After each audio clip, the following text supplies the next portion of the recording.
Hello mga ka-NCAA, this is Stephanie Benito at nandito tayo ngayon sa Emilio Aguinaldo College and this is NCAA Home Court. Alam kong excited ang ating mga manonood para malaman kung paano pinaghandaan ng Lady Generals ang season na ito. Pakikwento naman sa amin. Mas better kami than last season. Makikita nyo na mas pag-iigihan namin na mag-strive pa more pataas kasi nga nasa bottom kami. So mas ipupush namin yung team namin pataas. This season, pinaghandaan po namin yung efficiency po namin. Yun yung pina-work po talaga namin ngayon at still working on it pa din po. Yung confidence po namin, yun yung wini-work namin this month. Laging sinasabi ni Coach sa training, dapat lagi kaming consistent sa lahat ng galaw namin.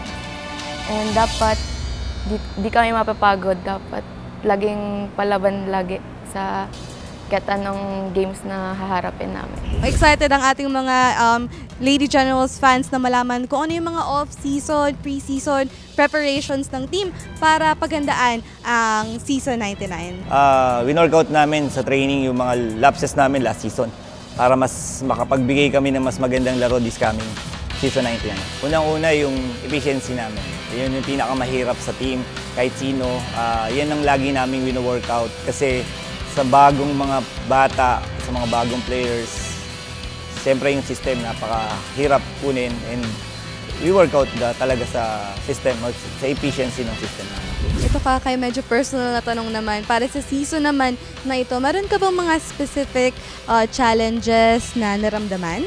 Meron po, tulad ng pagka-homesick, ganyan. Siyempre natural po yun, tsaka pagod sa ensayo, pero kasama po yung mga teammates, kumbaga na-overcome namin ng magkakasama, nagtutulungan kami, ganyan. So, para naman sa Season 99, sino naman ang team to beat ng EAC Lady Generals?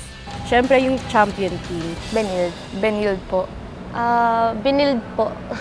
Binild po talaga. So, sino yung mga X-factor o yung ina-expect nyo na mag-step up at bakit? This season, si Catherine Almasan pa rin. Tsaka si Jajabel yan.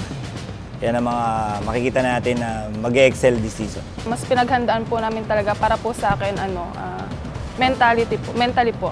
Kasi yung physical po kasi, kaya na kasi nagte-training po kami before, last season, ganyan, parang andito na po talaga. So, yung mentally po kasi talaga, once na masira po ito, bibigay po lahat. Abangan po nila yung mas maging matapang na Lady Generals and palaban po ngayong season 99.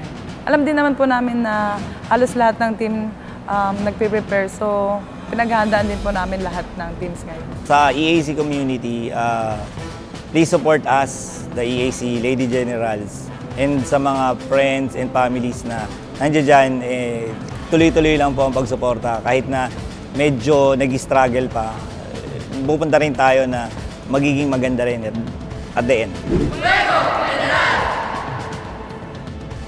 Ano naman kaya ang susunod na NCAA school na ating bibisitahin? Muli, this is Stephanie Benito and this is NCAA Home Court.